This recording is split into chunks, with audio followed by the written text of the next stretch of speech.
hailstorm in Jerusalem.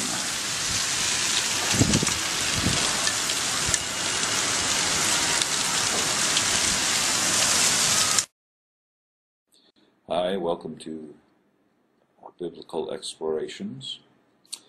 Last time, moving at our breakneck speed, we covered an entire word of the Bible, Genesis 1:1.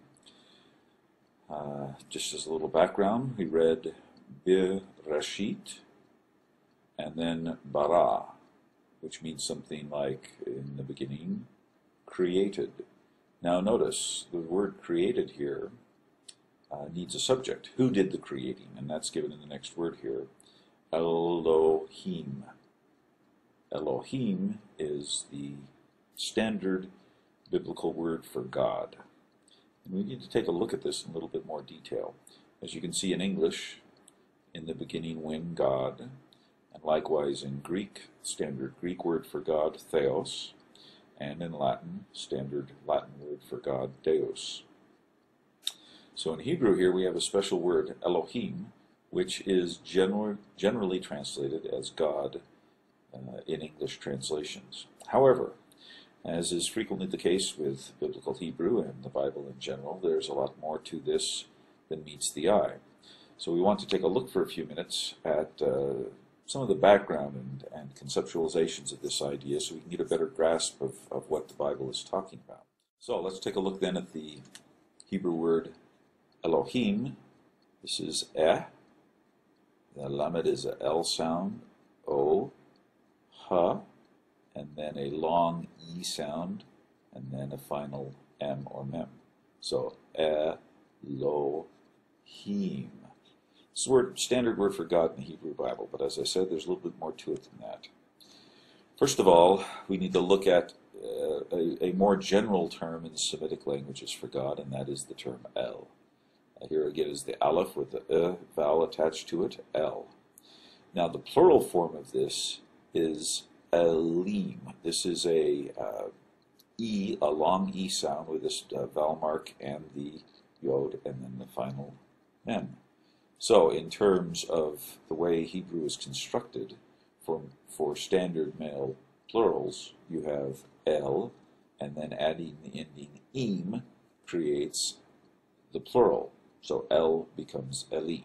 Now El in Semitic languages is basically the name for God in general. However, it also refers to the Canaanite supreme deity who was the father of all the 70 Canaanite gods. So El is a word that you find in Mesopotamian Semitic languages, Syrian Semitic languages, Canaanite, as well as Hebrew. And adding the im makes it plural. This is, we're going to find in just a moment, is also the case with the term Elohim. Let's take a look at how El is used in one particular case in the Bible. In Genesis 14:18, it says that Melchizedek, the king of Salem, was Kohen le-El Elyon, which means priest. Kohen here is priest to El, God, and then Elyon means the exalted one, the high one, the elevated one, something like this. So it's translated generally as priest of God Most High. But notice God here is El, standard Semitic, standard Canaanite term for God, and also one that appears quite frequently in Hebrew as a term for God. Here's another example of this.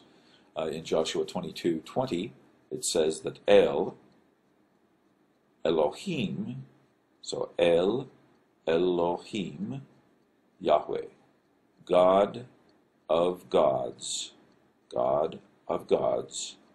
is Yahweh. Yahweh is another very important personal name of God, which we'll discuss at another time. So the El of the Elohim, the God of gods. The Lord is God of gods. Now there's another term for God also that is found in the Hebrew Bible and in other Semitic languages as well, and it's kind of linked to perhaps El as the former name we talked about, and this is Eloh. Now notice you've got El, and then this is kind of a long O sound, and then H at the end. So Eloh